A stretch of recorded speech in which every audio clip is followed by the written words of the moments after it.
and you are listening to Democracy Now! As we turn to Noam Chomsky, Institute Professor of Linguistics at Massachusetts Institute of Technology.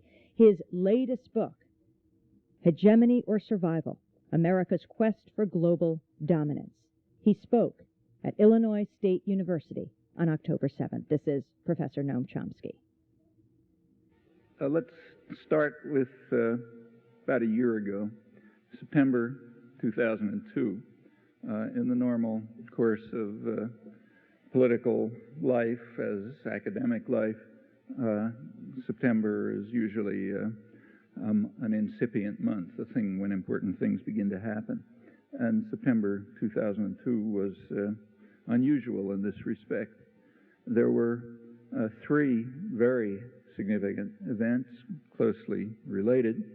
One was the declaration of the National Security Strategy on September 17th.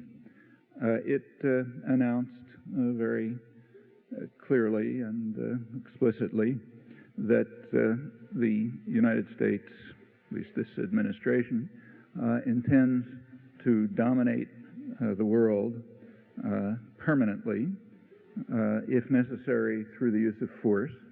That's the one dimension in which the United States reigns completely supreme, probably by now outspends the rest of the world combined or close to it in military expenditures, and is far ahead in developing advanced and extremely dangerous technology. And it also announced that it will eliminate any potential challenge to that rule. So it's to be permanent hegemony, permanent domination. That was the first event. That's not without precedent. In fact, they're quite interesting precedents. No time to go into them unless you want to later. But this was unusual, and it was correct for the reaction to be as extreme as it was, including the foreign policy elite here. The second associated event was that in September the war drums began to beat loudly about the planned invasion of Iraq. Early September, the National Security Advisor, Condelezza warned that the next evidence we were likely to have about Saddam Hussein will be a mushroom cloud, presumably over New York.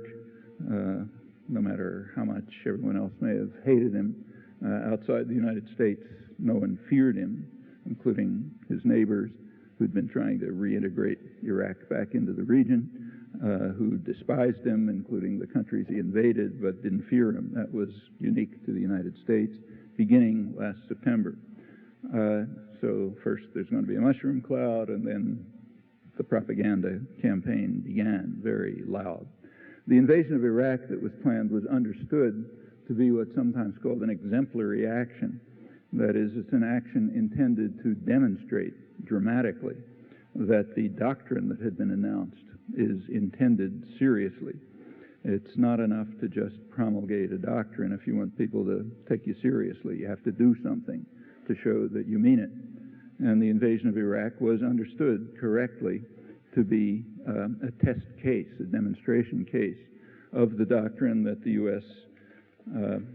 Government arrogates to itself the right to attack any country it wants without credible pretext and without any international authorization. In fact, the national security strategy is, as commentators quickly pointed out, doesn't even mention international law and the United Nations Charter. In fact, the Bush administration proceeded to make it very clear to the Security Council of the United Nations that they had two choices.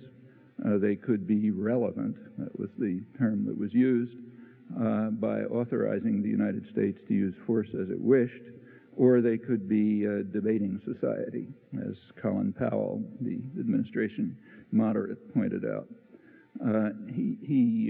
Powell was also delegated to address the World Economic Forum in Davos, Switzerland, the following January. This is You know what that is. That's the group that the business press, only semi-ironically, calls the masters of the universe, the people who own the world, the corporate executives who are spending $30,000 for the privilege of attending, and other great and important figures. The mood in Davos was completely different than any of the earlier meetings. It was very angry. The top issue was Iraq. They were strongly opposed to it, just like the rest of the world. Powell faced a very hostile audience, and they were not eager to accept his message, which was, as he put it, that the United States has the sovereign right to use military force. When we feel strongly about something, we will lead, even if nobody else is following. We'll do it because we have the power to do it, and if you don't like it, too bad. The further comments from the administration to the Security Council and others were, we're not going to ask for any authorization from you. You can catch up, is the term that was used, and authorize us to do what we are going to do anyway, or you're irrelevant. That was reiterated very brazenly at the Azores summit, the Bush-Blair summit, right a couple of days before the actual invasion. They met at a military base on the Azores so they wouldn't have to face mass popular opposition, which would have happened anywhere else. And they issued an ultimatum, not to Iraq, but to the United Nations. The ultimatum was, give us your stamp of approval for what we're going to do anyway, or else just go off and be a debating society. They also made it clear that it didn't matter whether Saddam Hussein and his cohort stayed in Iraq or not. As Bush announced, even if Saddam and his family and associates leave, we're going to invade anyway, because the goal is for us to control Iraq. That's my words, not his. The rest is his words. All very clear and explicit. Can't miss it. And it wasn't missed. I'll come back to that.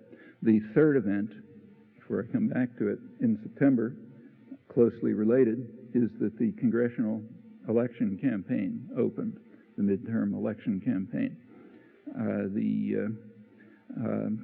The main sort of campaign advisor for the Republican Party, Karl Rove, one of the most important people in Washington, he had already, the preceding summer of 2002, he had instructed party activists that in going into the electoral campaign, they're going to have to emphasize national security issues.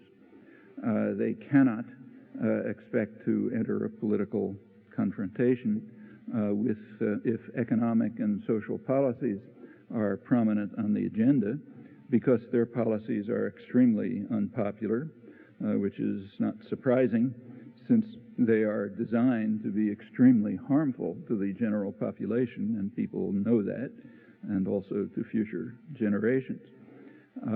And you can't go into a political campaign with that kind of a platform. So therefore it had to be national security issues, on the assumption that people would shift their priorities and vote for those who were going to protect them from imminent destruction. Well, for the elections, it barely worked, by a few tens of thousands of votes, in fact, but enough to allow them a bare hold on political power. The voters' preferences at the polls remained, as exit polls revealed, remained the same, didn't change, but priorities shifted. And enough people huddled under the umbrella of power and fear of the demonic enemy so that they could maintain control fairly. Well, that illustrates one of the dilemmas of dominance that I had in mind. One problem is, how do you control the domestic population? The great beast, as Alexander Hamilton called the people. they're always a problem. The beast is always getting out of control. And one of the main problems of governance, I'm sure you study this in all your political science courses, is how do you keep the great beast in a cage?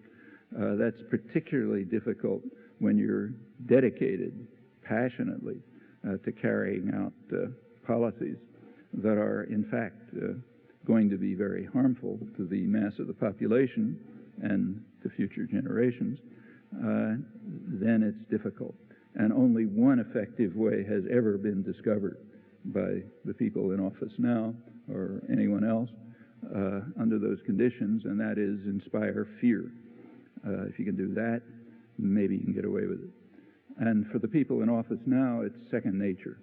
It's important to remember this. It's kind of striking that it hasn't been discussed extensively, but if you think for a minute, the people, the present incumbents in Washington, are almost entirely recycled from the Reagan and first Bush administration, in fact, from their more reactionary sectors, or else their immediate two Ts. It's essentially that administration.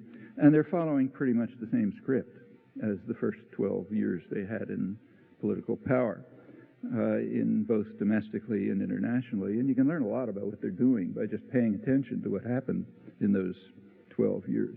They were, in fact, pursuing policies that were highly unpopular. Reagan's policies were strongly opposed by the population, but they did keep voting for him, mainly out of fear. They continually pressed the panic button every year or two. I'll come back to that.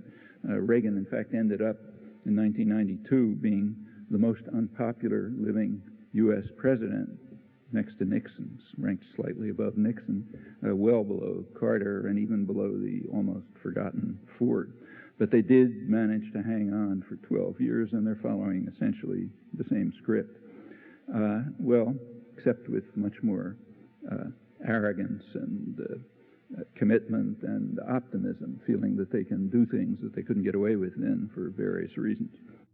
You're listening to Professor Noam Chomsky. He is speaking at Illinois State University. He is author of Hegemony or Survival: America's Quest for Global Dominance. Back with Professor Chomsky in a minute.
And you are listening to Democracy Now!, the War and Peace Report, as we return to the speech of Noam Chomsky. He gave it October 7th at Illinois State University, author of Hegemony or Survival: America's Quest for Global Dominance. Noam Chomsky. Well, let's go back to the other two major events of September, the national security strategy and the invasion of Iraq. It was understood that this is to be the first, as the New York Times put it, after the war, though it was obvious before, that this was to be the first test of the national security strategy, not the last. The invasion of Iraq, they pointed out, is the petri dish for an experiment in preemptive attack. The term, and that was understood around the world. There was huge protest around the world, in the United States too, completely without any historical precedent, and it wasn't just over the invasion of Iraq. That was the same in Davos. It's the same in the foreign policy elite here. It was about it was partly that, but more because of the general strategy of which Iraq is to be an exemplary action. It's supposed to create a new norm in international relations, which only those with the guns can implement, of course, and it struck plenty of fear in the world. That's mainly what the protest was about. Well, the phrase that the Times used, preemptive preemptive attack, is conventional, but completely wrong. Preemptive war has a meaning in international law. It's kind of on the border of legality. If you think about the UN Charter, it authorizes the use of force under one condition, two conditions. Either the Security Council calls for it, or in self-defense against armed attack until the Security Council has a chance to act. And that has a sort of fringe of judgment. So, for example, if, say, Russian bombers were flying across the Atlantic with the obvious intent of bombing the United States, it would be legitimate it would be interpreted as legitimate under Article 51 to shoot them down before they bomb, maybe even to attack the base they were coming from. That's a preemptive strike. It's a military action taken against an imminent attack when no other possibility is open and there's no time to notify the Security Council. That's preemptive war. But that's not what's being proposed. Sometimes it's called, more accurately, preventive war or anticipatory self-defense. Well, that's at least not completely wrong, but it's also mostly wrong. There's nothing that has to be prevented, and there's no self-defense involved. The prevention is against an imagined or invented threat. There was no threat of attack from Iraq. That was farcical. So what's called for is not even preventive war, as the more cautious commentators point out, or anticipatory self-defense. In fact, it's just straight, outright aggression. What was called the supreme crime at Nuremberg, the most serious of all crimes. That's what the doctrine announces. We have the right to carry out the supreme crime of Nuremberg, and we'll count on international lawyers and respectable intellectuals to pretty it up and make it look like something else. But essentially, that's what it comes down to, and that's the way it was understood. It was understood here, too, by people who care about the country. So the most extreme condemnation of the war that I came across was right from the middle of the mainstream. When the U.S. bombed, when the bombing began, Arthur Schlesinger, very respectable senior American historian, highly respected, one of Kennedy's advisors, had an article in which he said that the bombing of Iraq resembles the actions of Imperial Japan at Pearl Harbor on a date which the president at the time said a date that will live in infamy. And he said President Roosevelt was correct. It's a date that will live in infamy, except that now it's Americans who live in infamy. And the world knows it, and that's the reason why the sympathy and solidarity with the United States that was evident after 9/11 has turned into a wave of revulsion and fear and often hatred, which is horrible in itself and also an extreme danger. Well, he was not alone. The national security strategy aroused many shudders worldwide. That included the foreign policy elite at home. Right away, within weeks, the main establishment journal, Foreign Affairs, of the Council on Foreign Relations, ran an article by a well-known international relations scholar in which he warned that the imperial grand strategy, as he called it, posed great dangers to the world and to the population of the United States. The United States was declaring itself, he said, to be a revisionist state that is tearing to shreds the framework of international law and institutions. And the effect of that is, and hoping, expecting to be able to permanently dominate the world by force. But it's, he said, not going to work. Aside from being wrong, it's going to lead to efforts on the part of potential victims to counter it. They're not going to sit there and wait to be destroyed. They can't compete with the United States in military force. Nobody can. But there are weapons of the weak. Two, primarily. One is weapons of mass destruction, which by now are becoming weapons of the weak. And the other is terror.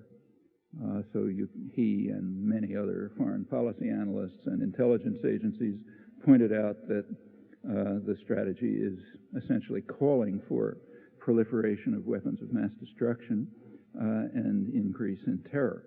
And hence a great danger to the world altogether, but to the United States in particular. The war in Iraq was understood exactly the same way. The U.S. and British intelligence agencies, the British ones have just been exposed in the Hutton inquiry in London, but there were enough leaks before. Both the British and the U.S. intelligence agencies and other intelligence agencies, and plenty of independent analysts, just about anyone you pick, predicted that one likely consequence of the Iraq invasion would be proliferation of weapons of mass destruction and terror. Many commentators have pointed out that it's pretty likely that the Iranian and North Korean actions, since are a response to the threat of the national security strategy and its implementation, and are turning to the weapons that are available to them, weapons of mass destruction. The U.S. indeed made that very clear. There was a very clear and ugly lesson taught to the world last winter. North Korea is a far more vicious and ugly and dangerous state than Iraq, bad as Saddam Hussein was. But the U.S. wasn't going to attack North Korea. It was going to attack Iraq as the exemplary action. I mean, in part, that's because Iraq's just a lot more important, as right in the center of the oil-producing region. But in part, it's because Iraq was understood to be completely defenseless. And if you have any brains, you don't attack anybody who can defend themselves. That's stupid. You want to attack somebody who's completely defenseless. And Iraq was known to be completely defenseless. That's why nobody was afraid of it, much as they might have hated it. North Korea, on the other hand, had a deterrent. The deterrent was not nuclear weapons. It was conventional weapons, massed artillery on the DMZ, the border to South Korea, extensive massed artillery aimed at the capital, Seoul, South Korea, and at the U.S. troops in the south. And unless the Pentagon can figure out a way to get rid of that with, precision weapons or something or other, that's a deterrent to a U.S. attack. In fact, U.S. troops have since been withdrawn from the DMZ, and that's caused plenty of concern in both South and North Korea and the region, suggesting a very cynical strategy. You can figure it out. But what the U.S. was telling the world is, if you don't want us to attack you and destroy you, you better have some kind of deterrent. And for most of the world, that's going to mean weapons of mass destruction and terror. The result of the war, as far as we know, verified that near universal prediction of intelligence agencies and analysts. It's been pointed out since that, just to quote a few, that the Iraq war was a huge setback for the war on terror, led to a sharp recruitment, sharp spike in recruitment for Al-Qaeda and other terrorist groups. And in fact, Iraq itself was turned into a haven for terrorists for the first time. It wasn't before, but now it is. That was expected, and that's another dilemma of dominance. You have to control the great beast at home, and while violence is an effective device and may intimidate many people and countries, it's likely to incite others, to incite them to revenge or simply to find means of deterrence. And since no one can think of competing with the United States in military power. Well, that leaves the weapons of the weak, weapons of mass destruction, and terror, and those may sooner or later be united. That's been predicted for years with contemporary technology. It's not that hard for terrorist groups with a low level of financing and sophistication to gain access to even nuclear weapons, small nuclear weapons, and the chances of the possibilities of smuggling them into the United States are overwhelming. If you're interested in having a sleepless night, you can read some of the high-level studies that have been coming out for the past 6 or 7 years, well before 9/11, but increasingly, which are virtually cookbooks for terrorists. I mean, they're the kind of things that I suspect we could do if we wanted to, and maybe impossible to stop for all kind of reasons. The Hart-Rudman report, which came out about a year ago, Gary Hart and Warren Rudman, two former senators, a high-level study of threats of terror. It gives one of many such examples. So yeah, sooner or later, weapons of mass destruction and terror will be united, and the consequences could be quite horrific. Well, all of that is the likely consequence, predicted and so far happening, of the security strategy and the test case, the dramatic test case to illustrate it. Well, administration planners know all of this as well as everyone else. I mean, they're intelligent, literate. They read the same intelligence reports everyone else does. So they know, yes, that the policies they're carrying out are increasing the threat to the security of the American people and the world and, of course, future generations. And they don't want that. They don't want that outcome. It just doesn't matter very much. If you look at the ranking of priorities, it just doesn't rank very high. Yeah, likely to could happen, but other things are just more important. The things that are more important are establishing global hegemony and carrying out the highly regressive domestic policies of trying to roll back the New Deal and the progressive legislation of the past century, in fact, and creating a very different kind of domestic society, one that most of the public passionately opposes, but may accept under the threat of destruction, manufactured and some increasingly real. Well, this again gets back to the first dilemma. How do you control the domestic public, the great beast? In particular, the problem now is winning the 2004 election. Remember that they have a very narrow hold on political power. You all know that. 2000 election was disputed.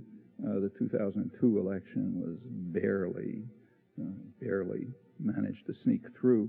And now we're up to 2004. And what do we do with that? Well, go back to last May. On the 1st of May, you remember, there was a carefully staged extravaganza which elicited ridicule and fear throughout the world, but was played pretty seriously here when the president landed on the Abraham Lincoln aircraft carrier wearing combat gear and, posing and so on and so forth. It was pretty frightening for the world. Here, sort of, as I say, played pretty straight. He gave a victory speech. We've won a victory over in Iraq.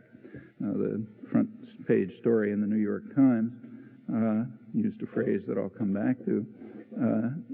It's important. They said it was a powerful Reagan-esque finale to the war in Iraq. We'll come back to that. More astute observers pointed out that the extravaganza was the opening of the 2004 election campaign, which must be built on national security themes. That's the Wall Street Journal. Karl Rove, same guy, announced right away that the 2004 election the main theme is going to have to be what he called the Battle of Iraq, and he emphasized battle. The Battle of Iraq, not the war. It's an episode in the war on terror which must continue. And in fact, if you look at the President's declaration on the Abraham Lincoln, he said we have won a victory in the war on terror by removing an ally of Al-Qaeda. Notice that it's immaterial that there is not the slightest evidence of any connection between Saddam Hussein and his bitter enemy, Osama bin Laden, and the idea of a connection is dismissed by every competent authority, including the intelligence agencies, but it doesn't matter. It's a higher truth, and all you have to do is repeat it loudly enough and often enough. Facts are irrelevant. In particular, the specific fact, again, I mean, they didn't invent this formula. It's not pleasant to think about the antecedents, but they're there. It's also irrelevant specifically that there is actually a connection between the war on terror and the invasion of Iraq, namely the invasion increased the threat of terror, exactly as predicted. But it just doesn't make any difference, and it continues. You're listening to Noam Chomsky speaking at Illinois State University on October 7th. Noam Chomsky's latest book is Hegemony or Survival, America's Quest for Global Dominance. You can get more information at our website at democracynow.org. We'll return to the speech in a minute.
Gil Scott-Heron, the revolution will not be televised.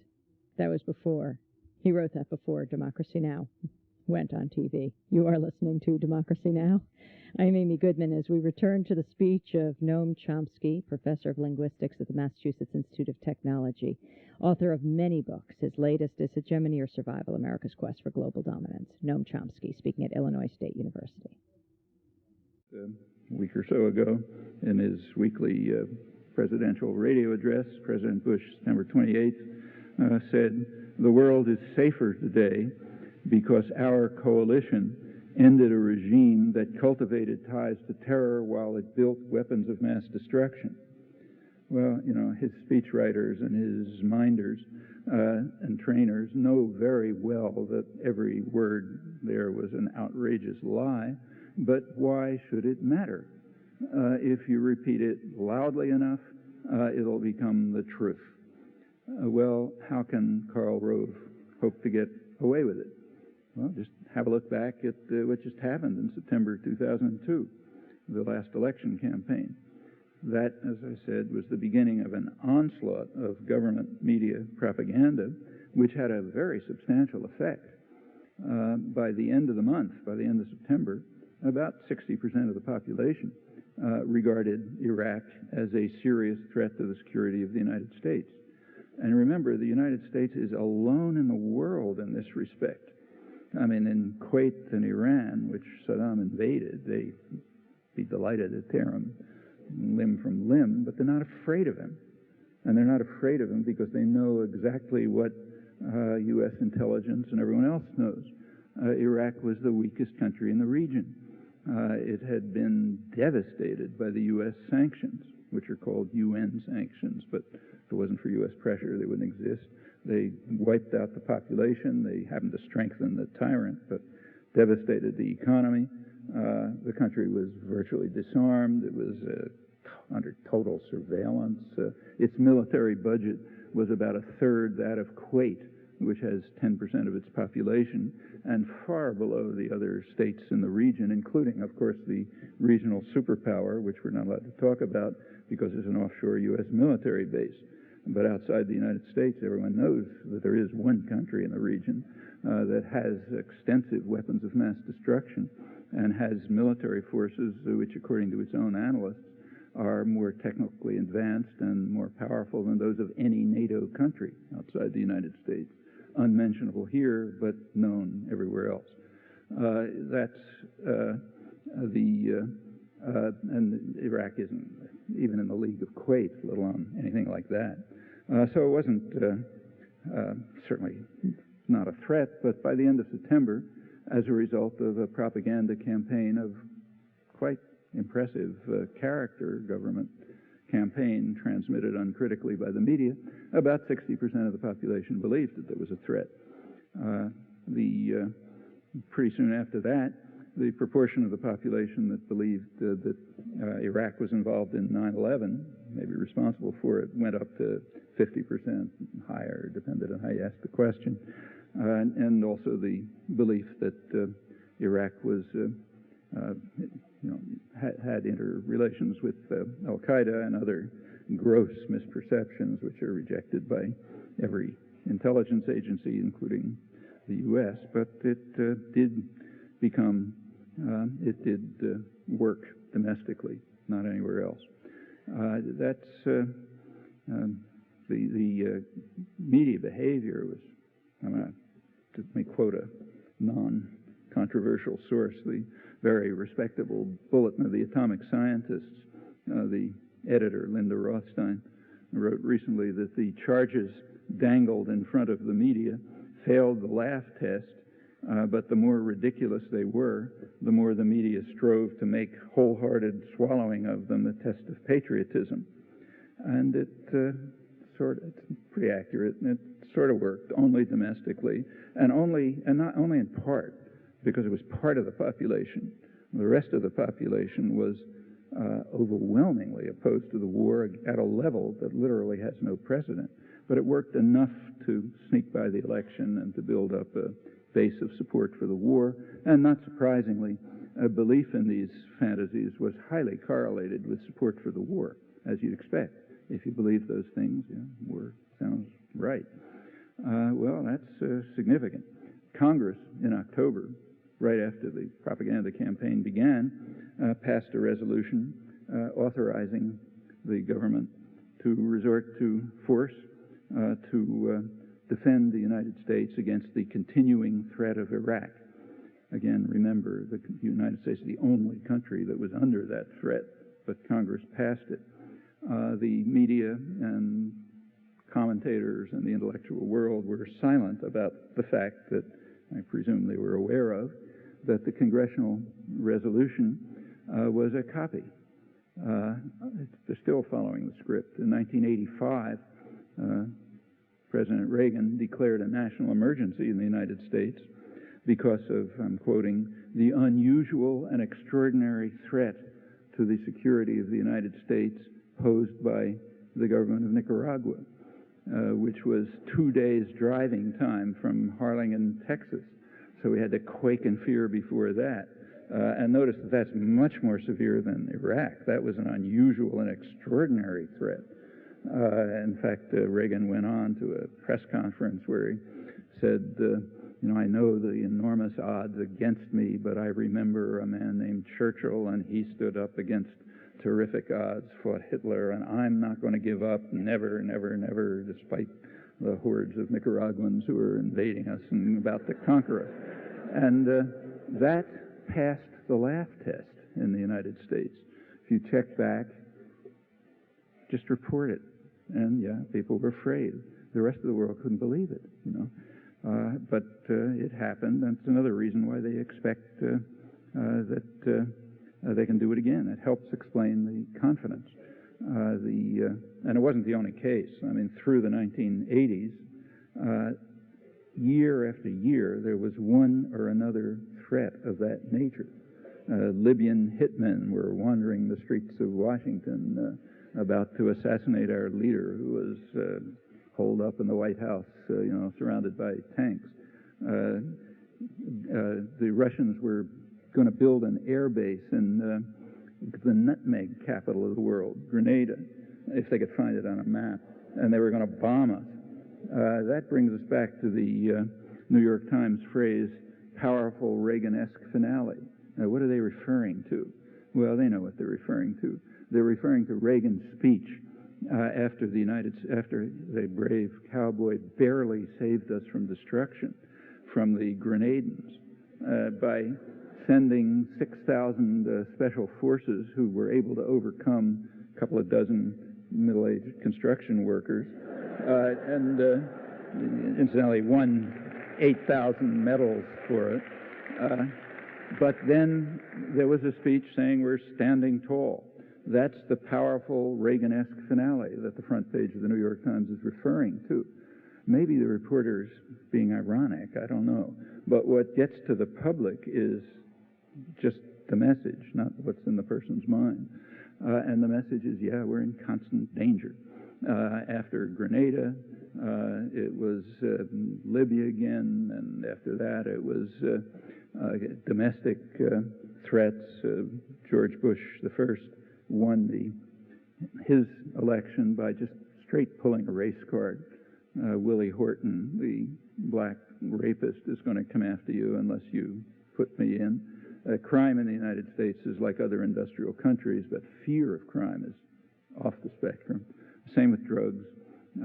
Drugs, yeah, problem. Other countries, about the same as here, but fear of drugs is far higher here, and it's constantly manipulated by unscrupulous politicians and obedient media, and you get continual hysteria about drugs and, Nicaraguans on the march and Grenadans and the rest.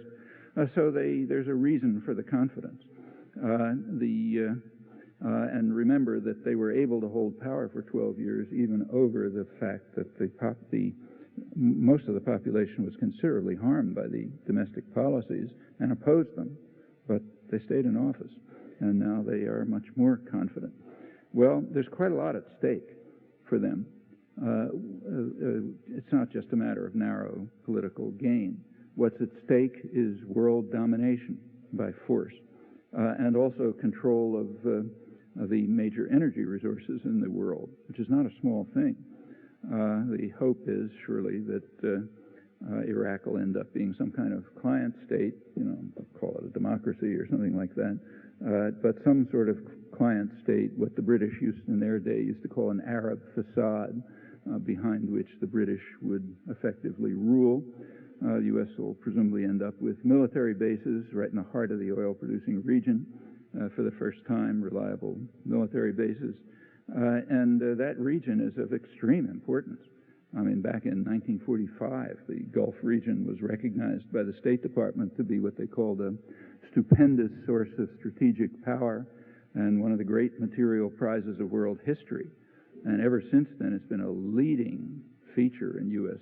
policy, not surprisingly, to maintain control over it, not access to the oil. If the U.S. was running on renewable energy, you'd still need to control it. It's a huge source of profit, helps fuel the U.S. economy in many ways, and it's a tremendous lever of world control. You control that, you've got powerful controls over others, and others know it. That's why they seek energy independence somehow. The U.S. intelligence projections are that it's going to be about 2/3 of the energy reserves of the world in the coming several decades. They also predict that the U.S. itself is not going to rely on it particularly.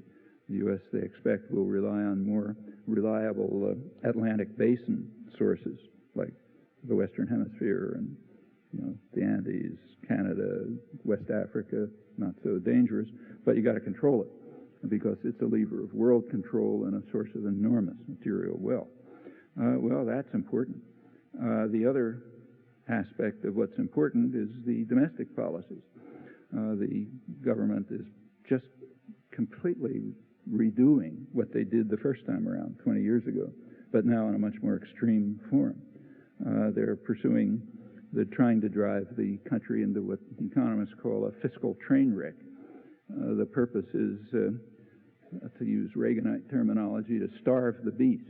That was David Stockman's phrase, Reagan's budget director. The way we can destroy social programs. You can't get up and run for office and say, I'm going to get rid of Social Security and Medicare and schools and so on and so forth. But what you can do is say, well, we got this huge deficit, tremendous debt, In fact, they're now estimating, our government's own economists are now estimating they're going to have $44 trillion of unpayable bills. And that's great, because that's a fiscal train wreck and will starve the beast. The beast being anything in the government that functions for the benefit of the population. They want a powerful state. In fact, they've increased federal spending radically. It's the biggest increase in federal spending since the first time they were in office 20 years ago. So it's got to be a very powerful state, but oriented toward the needs of the rich and the powerful, not the rest of us. They'll survive somehow.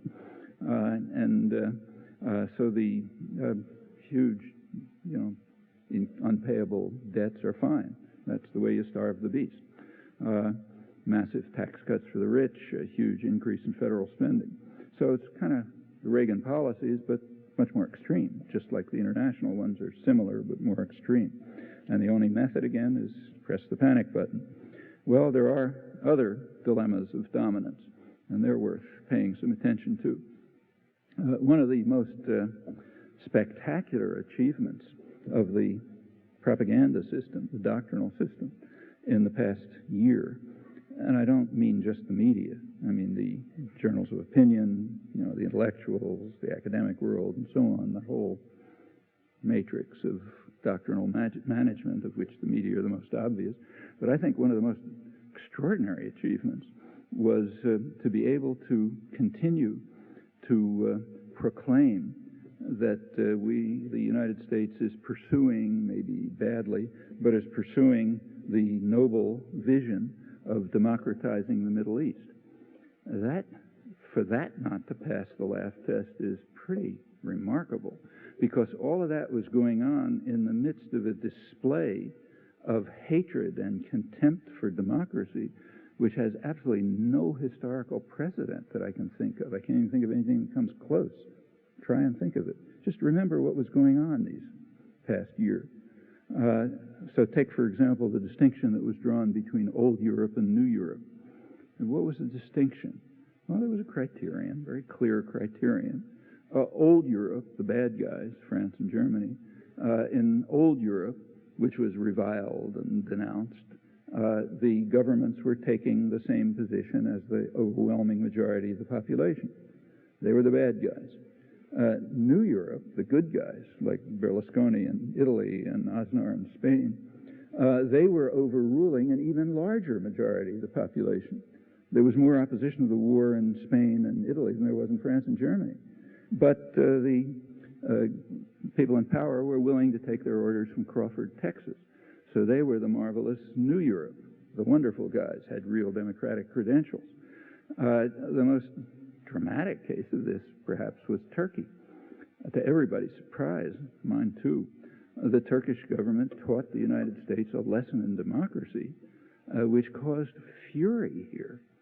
95% of the population opposed the war.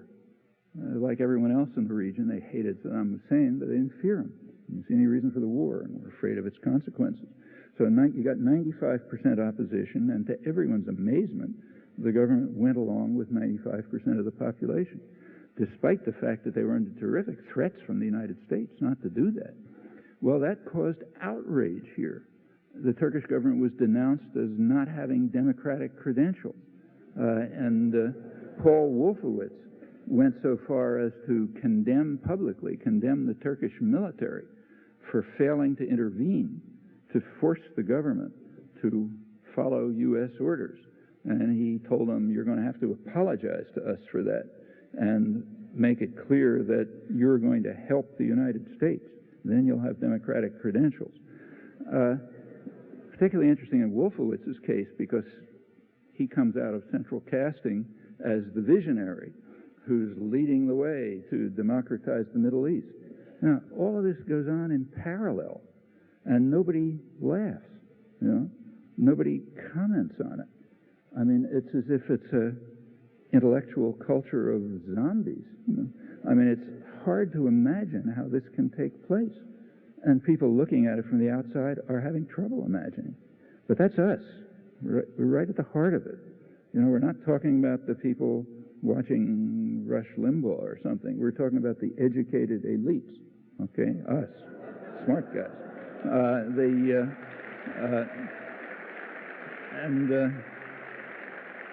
That's worth some reflection, a lot of reflection, I think, in Cambridge, Massachusetts, and Bloomington, Illinois, and everywhere else. But it's not happening, and that's high degree of discipline, very high degree of discipline, and dangerous.